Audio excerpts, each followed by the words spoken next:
우리가 하나님의 은혜가 없이는 단 한순간도 살아갈 수가 없음을 우리가 고백하며 이 시간 하나님께 찬양으로 고백하는 시간 되시기 바랍니다. 오직 예수뿐이네 찬양합니다.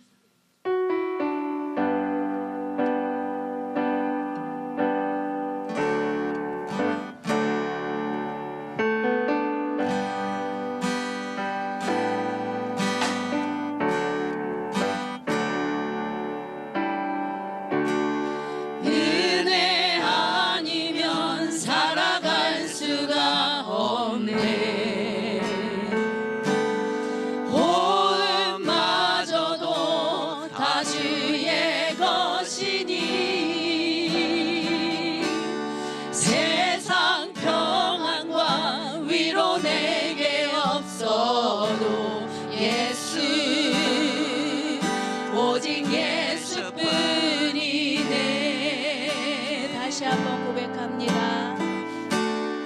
은혜 아니면 살아갈 수가 없네. 호흡마저도 다 주의 것이니 세상 평안과 위로 내게 없어도 예수 오직 예수뿐이네.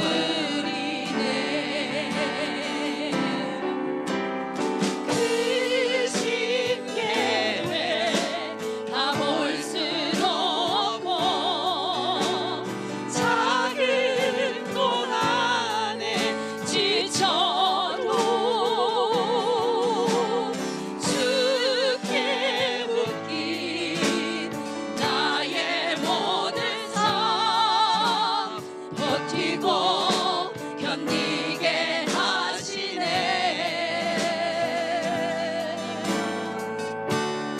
은혜 아니면 살아갈 수가 없네. 나의 모든 것 다 주께 맡기니 참된 평안과 위로 내게 주신 주 예수 오직 예수뿐이네.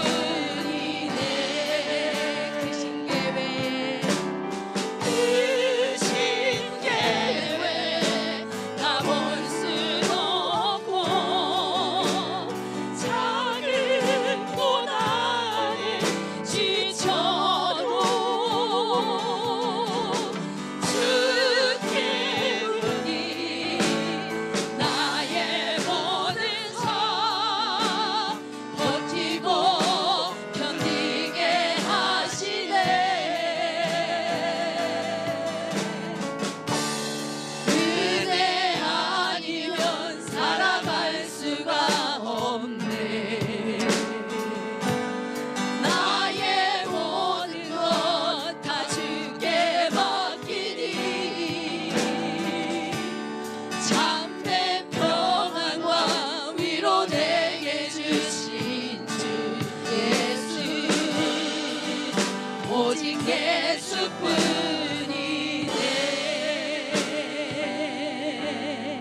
예수뿐이네. 하나님의 말씀은 창세기 4장 16절부터 17절입니다.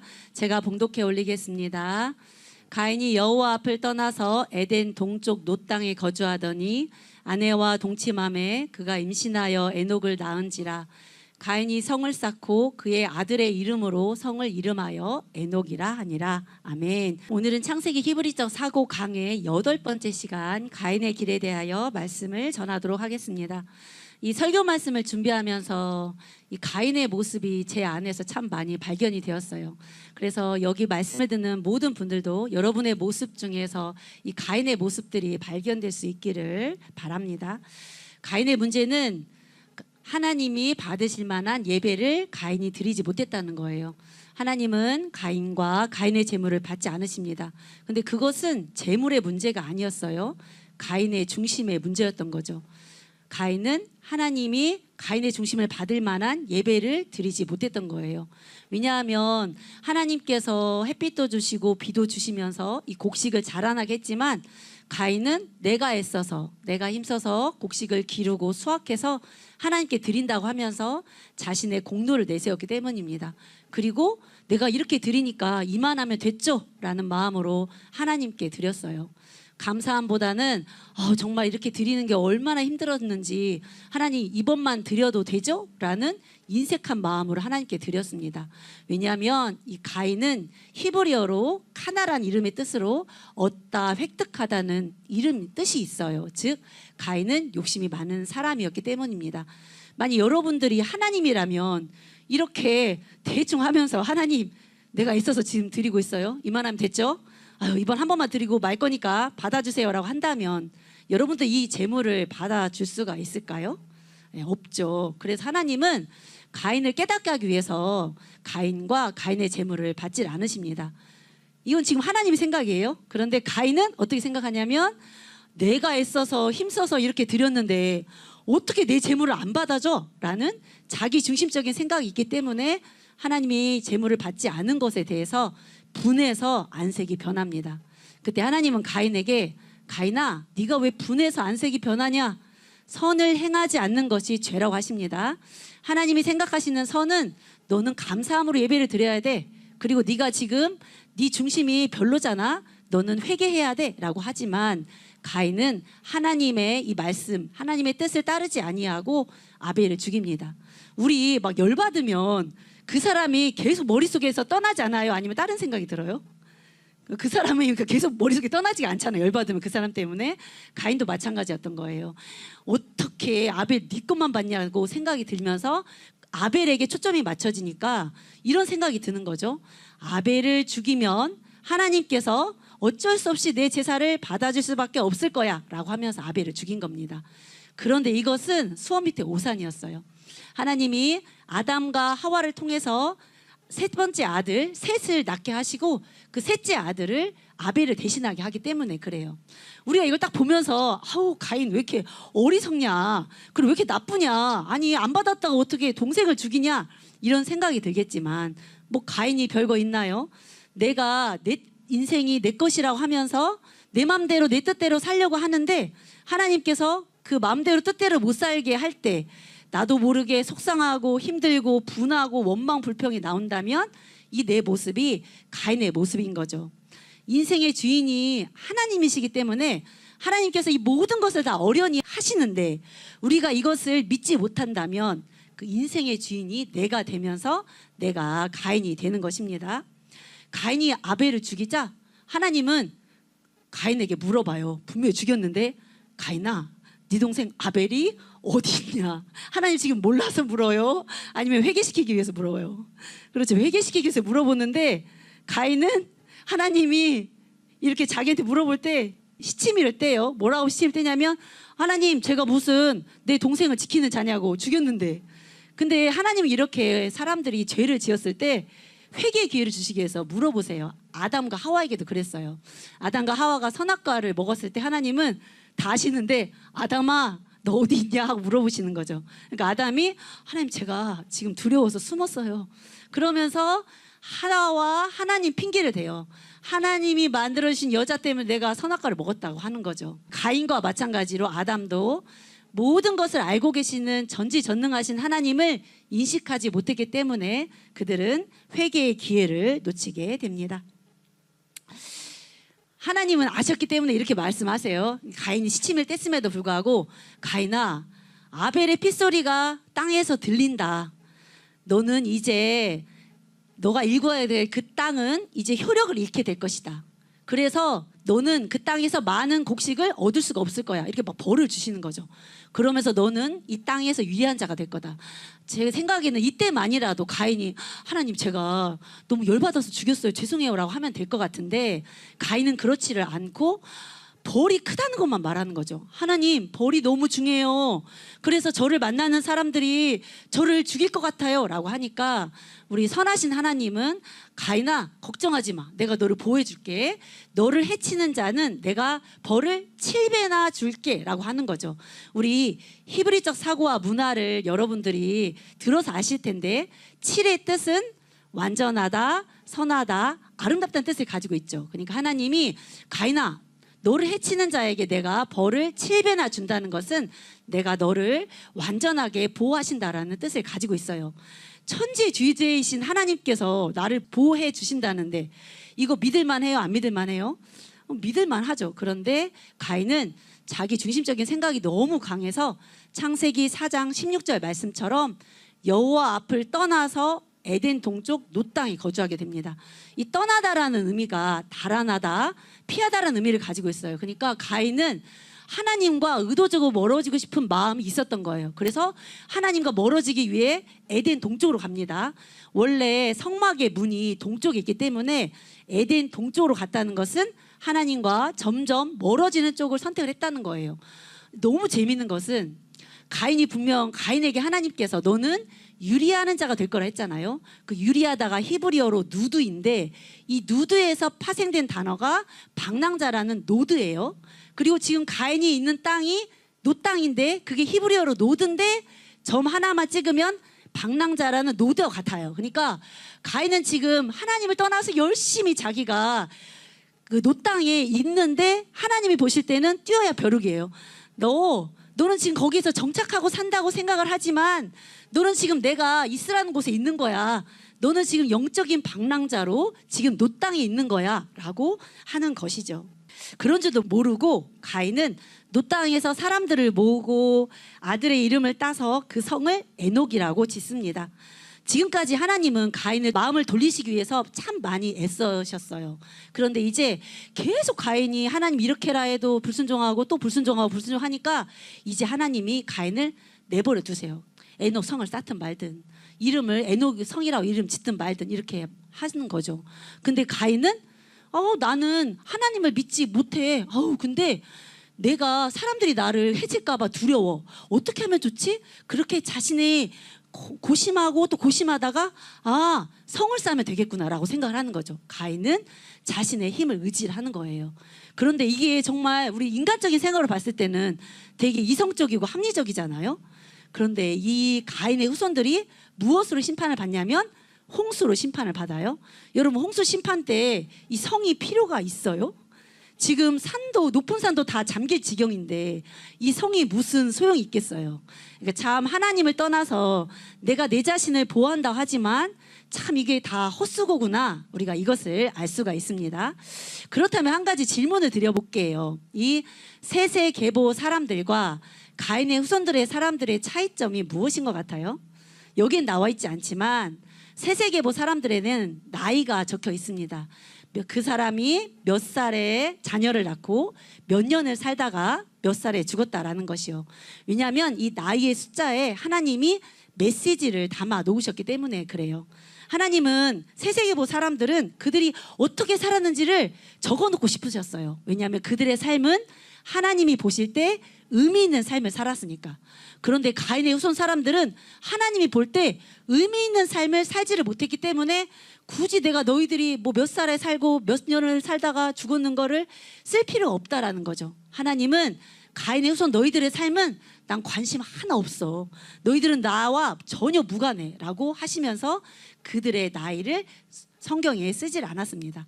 또 두 번째, 세세계보와 가인의 후손의 차이점은 세세계보는 누구부터 시작해요? 보니까 아담부터 시작을 하죠. 근데 가인의 후손은 누구부터 시작하냐면 가인부터 시작을 해요. 근데 가인의 아빠도 누구다? 아담이죠. 근데 왜 가인은 가인부터 시작해서 자기의 후손들만 딸랑 써지고 말아버려요. 왜 그랬을까요? 우리 옛날 뭐 사극 같은 데 보면 자식이 부모님한테 잘못할 때 부모님이 그러잖아요. 내 이놈 호적에서 너를 파버린다 이렇게 하잖아요. 딱 그 격이에요. 지금 우리가 사랑의 하나님만 생각하니까 공의의 하나님을 우리가 자꾸 잊어버리는데 하나님은 가인의 후손들이 자기들 맘대로 사니까 그래 니네들은 네 맘대로 살아 라고 하면서 아담의 계보에서 이 가인의 후손들을 다 제외를 해버리시는 것입니다. 하나님은 이렇게 가인의 후손들을 그냥 자기들 멋대로 마음대로 살게 내버려 두셨어요.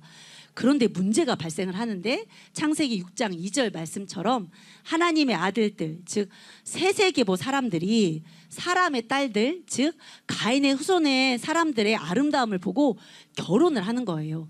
결혼을 하면 어떻게 되냐면 이 가인의 후손들의 자기 중심적인 생각이 하나님의 아들들, 즉 세세계보 사람들에게 들어오게 되는 거죠. 그들이 자기 중심적인 생각에 물들게 되는 거예요. 그럼 어떤 현상이 발생하냐면 모두가 멸망을 당할 수밖에 없는 거예요. 그래서 하나님은 우리를 사랑하시기 때문에 노아라는 사람을 한 사람을 선택을 하고 그 노아의 가족으로 하나님의 사람을 다시 만듭니다. 왜냐하면 다 멸망당하면 안 되니까요. 대신 나머지 사람들에게는 홍수 심판으로 그들을 다 죽이십니다.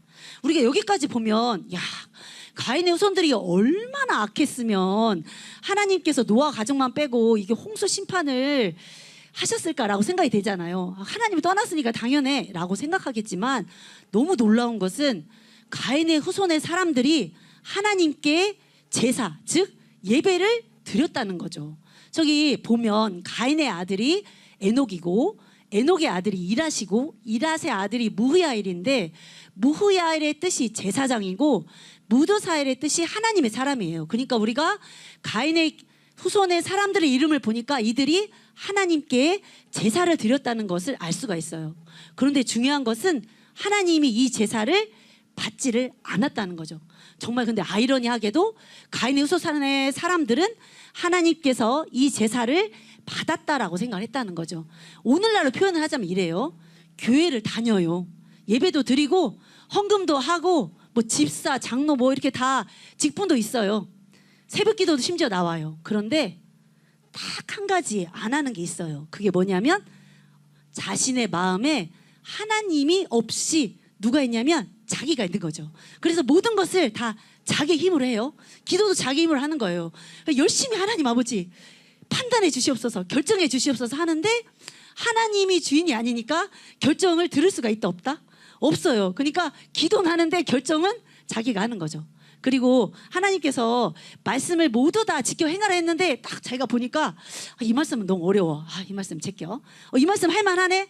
그래 해. 이렇게 가인이 하나님 이 정도면 됐죠 라는 마음으로 이 가인의 후손들도 이렇게 하나님을 섬겼습니다. 이런 사람들이 바로 가인의 길을 가는 사람들입니다. 근데 가인의 후손들 사람들이 이렇게 하나님께 예배를 드렸는데 왜 그들은 그 마음의 중심에 하나님을 놓지 못했을까요? 답부터 말씀드리자면 그들은 자기 중심적인 예배를 드렸기 때문에 그래요. 가인이 자기 중심적인 사람이잖아요. 그래서 이 가인의 아들 에녹도 자기 중심적인 사람이에요. 근데 에녹의 이름의 뜻이 뭐냐면 가르치는 자예요. 그렇다면 무엇을 가르쳤을까?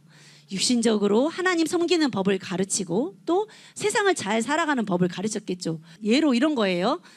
예수님은 모든 말씀을 지켜 행하라 했어요. 그래서 모든 말씀을 지켜 행하라 하기 때문에 어떤 사람이 잘못할 때 그 사람을 책망하고 이렇게 하면 안 되지 라고 하면서 잘 가르치고 지키게 했어요. 그런데 그 사람이 삐져서 교회를 안 나오네요. 그때 육신의 사고가 들어오는 거죠. 어떡하지? 내가 영혼을 죽였네.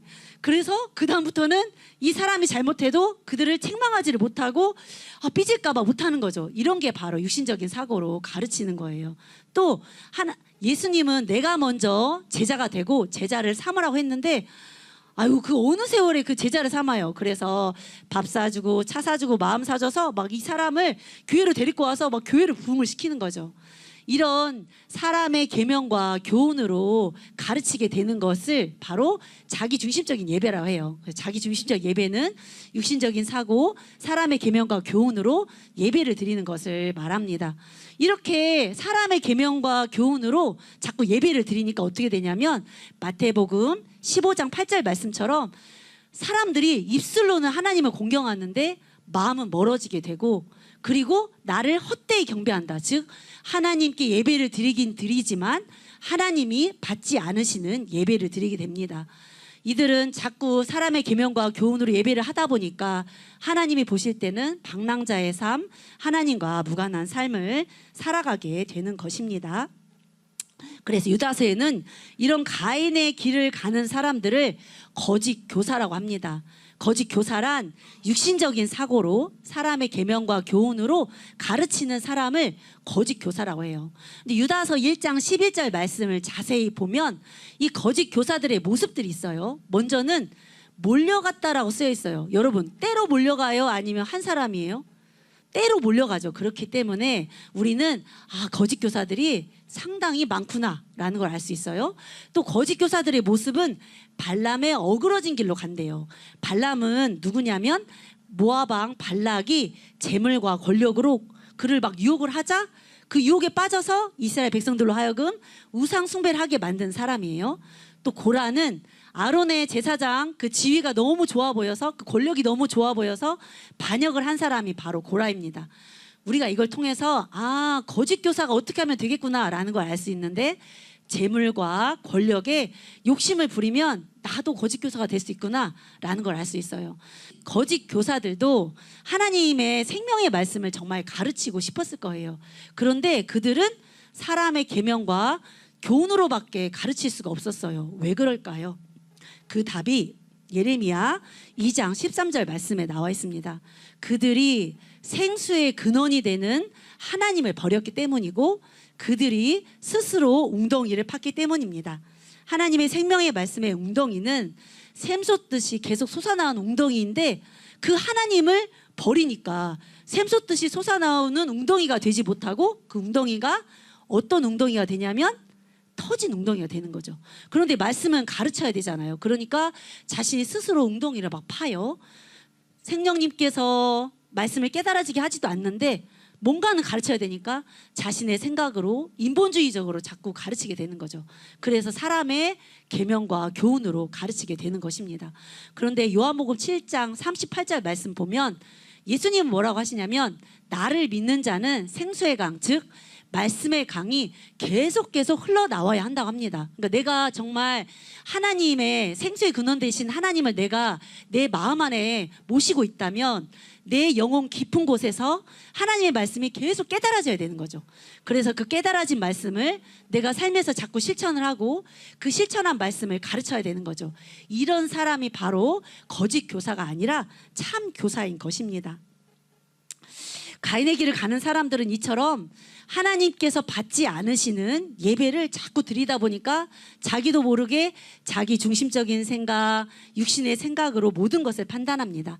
그래서 가인의 5대손 라멕이 되었을 때 하나님은 아담과 하와 일부 일처제가 창조의 질서인데 이제 아내를 몇 명을 두냐면 2명을 둡니다. 왜냐하면 이 라멕의 이름의 뜻이 힘센 젊은이거든요. 예전에는 아내를 많이 두면 이게 힘과 권력과 경제력을 과시했기 때문에 이 라멕은 자신의 이름처럼 자신이 힘이 있다는 것을 보여주기 위해서 아내를 2명을 두는 거죠. 근데 아내의 이름이 뭐냐면 첫 번째 아내의 이름은 아다고 두 번째 아내의 이름은 실라예요. 아다의 이름의 뜻은 뭐냐면 장식품, 아름다운이라는 뜻을 가지고 있고 실라는 딸랑딸랑 울리다라는 뜻을 가지고 있어요. 그러니까 지금 보면 이 라멕이 여자를 선택하는 게 하나님과는 상관이 없이 뭐만 보고 있어요? 여자들의 외력 뭐 이런 게 겉모습만 보고 있죠. 우리 세영 학생은 나중에 결혼할 때 아름다운 여자만 선택할 거예요? 아니면 하나님이 기뻐하시는 그 여인을 선택을 할 거예요? 저는 물론 아름다움도 중요하긴 하겠지만 하나님 믿는 쪽을 좀 더 크게 보겠습니다. 네, 그런데 라멕은 하나님과는 전혀 상관없이 육신적으로 아름답고 아름다운 목소리를 가진 여자만 선택을 했어요. 즉 여성으로서 매력적인 특징을 가진 여자만 선택을 했다는 것입니다. 이렇게 가인의 후손들은 자기 중심적으로 살아가지만 세상적으로 보기에는 꽤 잘 살아 보여요. 왜냐하면 가인이 애동성을 만들어가지고 지금 되게 안정적인 삶을 살아가고 있잖아요. 그래서 그들은 문화를 발전을 시켜요. 우린 그것을 이 가인의 후손들의 사람들의 이름을 통해서 알 수가 있습니다. 라멕의 아들들의 이름이 야발과 유발과 두발가인인데 야발은 가축을 치는 자의 조상이라는 뜻을 가지고 있어요. 우리가 생각하는 소나 돼지 그런 가축을 치는 게 아니라 짐 나르는 짐승의 조상이 되거죠. 짐 나르는 짐승으로 교육을 하게 됩니다. 아무래도 물물 교환을 하다 보니까 문화가 발전이 되겠죠. 그 유발은 수금과 퉁소를 잡는 모든 자의 조상이 됩니다. 즉 최초의 음악가가 되니까 음악을 다루다 보면 문화가 발전이 되겠죠. 그리고 두발가인은 구리와 쇠로 기구를 만드는 대장장이가 됩니다. 여기서 만들다라는 것은 히브리어로 라타시, 날카롭게 하다는 뜻을 가지고 있어요. 그러니까 두발 가인이 만든 것은 다름 아닌 무기였던 거죠. 무기가 사람을 죽이기는 하지만 이 무기가 문화를 발전시키는 거죠. 우리 이걸 통해서 야, 가인의 후손들은 정말 잘 살았구나. 왜냐하면 물물 교환을 하려면 뭔가 물건이 남아 돌아야 물물 교환을 할 수 있을 거 아니에요. 야발의 경우에요. 유발도 음악을 하려면 배고픈데 무슨 음악할 사람 어디 있어요. 배부르고 등 따셔야 음악을 하잖아요. 그러니까 야, 잘 살았구나. 두발 가인도 무기를 왜 만들어요? 다른 사람 거 뺏기 위해서 만들잖아요. 그래서 우리는 야, 두발 가인도 무기로 부자였겠구나. 즉 이 가인의 후손들은 정말 부자였고 문화를 발전시켰어요. 그러니까 자기들이 생각할 때는 하나님 중심이 아니라 자기 중심적 예배를 드리긴 하지만 우리는 하나님이 보시기에 진짜 복 받았다라고 생각을 하면서 살았던 것이죠. 우리 여기서 하나 짚고 넘어가야 될 것이 있어요. 그러면 육신적으로 복 받은 게 뭐 잘못된 건가요? 누가 이렇게 질문을 하실 수가 있을 것 같아요. 근데 가인이 예배를 제사를 드렸을 때 하나님이 가인과 가인의 제물을 받지 않았을 때 하나님이 그 제물 때문에 받지 않은 게 아니라 중심의 문제였잖아요. 그러니까 우리가 우리의 삶이 부자든 가난하든 이거는 별로 중요하지가 않아요. 우리의 중심이 중요한 거죠. 가인은 뭐가 문제였냐면 자기 중심적인 생각으로 자기 중심적인 예배를 드리면서 하나님을 단지 민원 해결사로 생각한 거예요. 하나님, 저에게 복 주셔야 돼요. 복 안 주시면 안 돼요. 이렇게 그래서 하나님을 약간 이용하는 듯한 그렇게 하나님을 이용하면서 육신적인 복만 추구하며 살았기 때문에 물론 하나님이 이용되지도 않겠지만 가인이 문제가 있는 것입니다. 그런데 하나님께서 정말 원하시는 삶은 우리가 하나님과 동행함으로 영육간의 복을 누리는 삶이에요. 근데 중요한 건 하나님은 우리들에게 처음부터 복을 주시지를 않는다는 거죠. 훈련을 반드시 거쳐야 돼요. 왜냐하면 하나님 우리들을 믿지 않으세요. 이 아담과 하와를 하나님께서 완전하게 만들어 주셨는데 그들도 죄를 짓게 됐거든요. 그 뒤로부터 하나님은 꼭 사람들을 훈련을 시키세요. 그래서 이스라엘 백성들이 출애굽을 했을 때 이스라엘 백성들도 바로 적과 꿀이 흐르는 가나안 땅으로 들여보내는 것이 아니라 광야 순종 훈련을 거친 후에 그들을 가나안 땅으로 보냅니다. 야곱과 요셉도 고난 후에 그들이 형통한 삶을 살았고 다윗도 사울에게서 쫓기는 그 삶을 산 후에 다윗 또한 왕이 됩니다. 그런데 언제까지 훈련을 받냐? 하나님이 보시기에 완전할 때, 즉 하나님이 영육간의 복을 줘도 이 사람이 교만하지 않고 하나님을 떠나지 않고 하나님을 의지할 때 하나님은 그때서야 복을 주시는 것입니다. 정말 하나님의 복을 받기 위해서는 그래서 꼭 뭐가 필요하다? 훈련이 필요한 거죠. 근데 훈련을 하시는데 훈련이 빨리 끝나려면 어떻게 해야 되냐면 시험을 빨리 통과하고 빨리 낮아지고 비워지고 하라는 대로 잘하면 돼요. 근데 내가 그 시험을 통과하지 못하고 그 가인처럼 뻗팅기면 어떻게 되냐면 점점점 훈련의 기간이 길어지고 하나님이 나중에는 가인 내버려 두시는 것처럼 그냥 내버려 둬 버리는 거죠. 그래서 그런데 많은 사람들이 이 훈련의 과정은 싫어요. 쉽게 복 받기를 바래요. 그래서 처음에는 주님 주님 하면서 막 따라갔는데 자기 마음대로 이게 빨리빨리 뭐가 안 되거든요. 그러니까 하다 보면 지쳐요. 그래서 아휴, 이거 내 마음대로 해야지. 하나, 이것도 내 마음대로 해야 둘. 이렇게 하다 보니까 결국은 예배까지도 자기 마음대로 하는 거죠. 이렇게 훈련을 받지 않으면 아무리 잘 살고 아무리 뭐 자기 중심적 예배를 드리고 문화를 발전시키더라도 하나님과 동행할 수 없어요. 하나님의 통치를 받을 수도 없고 하나님과 교제할 수도 없는 것입니다. 왜냐하면 예수님의 음성을 들을 수 있는 양이 되지 못하기 때문입니다. 가인의 후손은 점점 악해져 갑니다.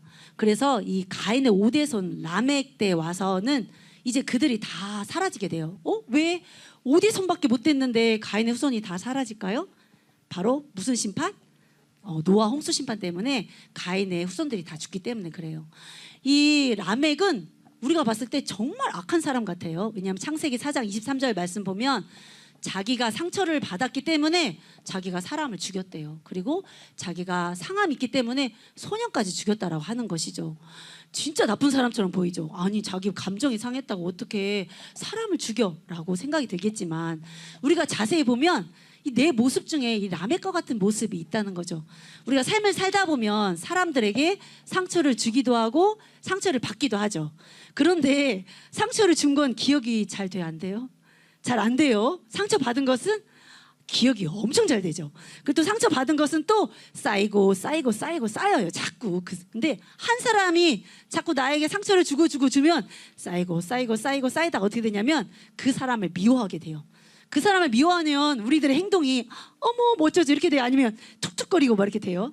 아무래도 툭툭거리고 기분 나쁜 행동과 말을 하게 되겠죠. 그때 우리들은 어떻게 말하냐면 나는 정말 이 상처 때문에 내가 이러는 거야. 더 나아가서 나는 원래 이런 사람이 아닌데 이 사람이 나에게 상처를 줬기 때문에 내가 이 사람에게 이렇게 말하는 거야 라고 하는 거죠. 이렇게 우리는 우리의 죄를 정당화하는데 그게 누굴 닮았다? 네, 라멕을 닮은 거죠. 근데 하나님은 전도서 12장 14절 말씀에 모든 행위와 모든 은밀한 일을 하나님께서 다 아시기 때문에 하나님이 알아서 선악간을 심판하신다고 하는 거죠. 즉 심판, 복수하는 것은 우리의 몫이 아니라 하나님의 몫이라는 거예요. 사도 바울이 말씀하신 것처럼 우리의 씨름은 혈과 육의 씨름이 아니에요. 우리가 씨름해야 될 대상은 사단 원수마귀인 거죠. 사단 원수마귀가 사람을 도구로 사용해서 우리들로 하여금 감정을 상하게 하니까요. 우리들이 복수해야 될 것은 사람이 아닌 것입니다. 가인의 마지막 후손 라멕은 이제 정말 악함의 극치를 달립니다. 자기가 사람을 죽였는데 하나님이 자기를 보호해줄 거라고 그러는 거죠. 창세기 4장 24절 말씀 보면 가인을 위하여는 벌이 7배래요. 그러니까 가인이 아벨을 죽였지만 하나님이 가인을 해치는 사람에게 벌을 7배를 내린 것처럼 내가 상해서 마음이 상해서 사람을 죽이고 소년을 죽였지만 나를 해치기만 해봐. 하나님이 77배의 벌을 줄 거라고 하는 거죠. 우리 어떤 사람이 죄 지었을 때 막 잘못해서 하면 조금 용서가 되는데 그 사람이 죄를 지었는데 내가 뭐가 잘못해서 하면 더 밉잖아요. 정말 이 가인의 후손의 마지막은 그냥 자기 중심적인 생각이 너무 강해지니까 너무 뻔뻔하게 돌아가 버리는 거죠. 그래서 자기가 죄를 지었는데 나를 해치기만 해봐. 가만히 두나 보자. 이런 생각으로 말을 하는 거죠. 라멕의 말은 효력이 없어요. 왜냐하면 이 가인을 해치는 자에게 벌을 7배를 주신다는 것은 하나님께서 하신 말씀이고 라멕은 자기가 자기 입으로 자기를 해치는 사람에게 벌을 77배 준다고 했기 때문에 그렇습니다. 근데 라멕은 알지 못했지만 라멕은 이 말을 통하여서 자기가 자기의 죄를 고백하는 거예요. 아까 말씀드린 것처럼 7의 의미는 완전하다, 선하다, 아름답다는 뜻을 가지고 있잖아요. 그러니까 라멕은 자신도 모르게 내 죄는 완전하다고 고백을 하고 있는 거죠. 이렇게 라멕의 죄가 완전하니 이제 가인의 후손들은 노아 홍수 심판 때 모두 다 죄가 가득 차서 죽게 됩니다. 말씀을 마치도록 하겠습니다. 오늘은 가인의 길에 대하여 말씀을 전하였습니다. 가인은 자기 중심적인 생각이 정말 강한 사람이었어요. 그런데 하나님은 이 가인도 돌이키기 위해서 참 많이 애를 쓰셨어요. 하나님이 가인과 가인의 제사를 받아줄 수도 있었지만 억지로 가인과 가인의 제물을 받지를 않으세요. 그러면서 가인으로 하여금 네가 지금 잘못되게 예배를 드리고 있다는 것을 깨닫게 해주시려 했던 거죠. 그런데 가인은 그것을 깨닫지를 못하고 오히려 분하여서 안색이 변합니다. 그랬을 때 하나님은 선을 행하지 않으면 그게 죄라고 하시면서 말씀하시지만 가인은 그 말씀을 또 무시하고 아벨을 죽입니다. 아벨을 죽이고 나서는 또 하나님이 아벨이 어디 있냐고 물어보시면서 가인에게 회개할 기회를 주는데 가인은 내가 내 아우를 지키는 자냐고 하면서 시치미를 뚝 뗍니다. 또 하나님이 벌을 주셨을 때는 내가 너를 완전하게 보호해준다고 하지만 가인은 그 말을 믿지 못하고 자신이 하나님과 멀어진 그 놋 땅에 가서 에녹성을 쌓습니다. 이렇게 자신은 에녹성을 쌓고 문화도 발전시키고 그리고 부유하게 살면서 잘 산다고 생각을 했지만 가인의 후손 사람들은 점점 더 악해져서 결국은 노아 심판 때 죽음을 당하게 됩니다. 참 이 설교 말씀을 준비하면서 참 오늘 하루를 내가 선한 길, 의로운 길로 살아가는 게 참 중요하다라는 생각이 들었어요. 그런데 우리들이 하나님의 말씀을 알지 못하면 어디로 가야 되는지 그 갈 길을 모르는 게 우리네 인생이라는 생각도 또 들었습니다. 그래서 저는 이 말씀을 듣는 모든 분들이 하나님의 말씀을 제대로 알고 배우고 그 말씀을 실천해서 의로운 길, 선한 길로 하나님께 이끌어 주심을 기도하면서 정말 자신의 중심의 생각을 벗어버리고 하나님 중심의 생각을 가지는 여러분들이 되시기를 소망합니다. 주 안에서 주님과 동행하면 모든 삶이 영육간에 형통합니다. 자녀 문제도 경제 문제도 건강 문제도 고질병도 만성질환도 정신질환도 우울증도 공황장애도 취업 문제도 직장생활도 사이비에 빠진 자녀 문제도 주 안에서 주님과 동행하면 모든 삶이 영육간에 평강이며 풍족하며 건강하며 형통합니다.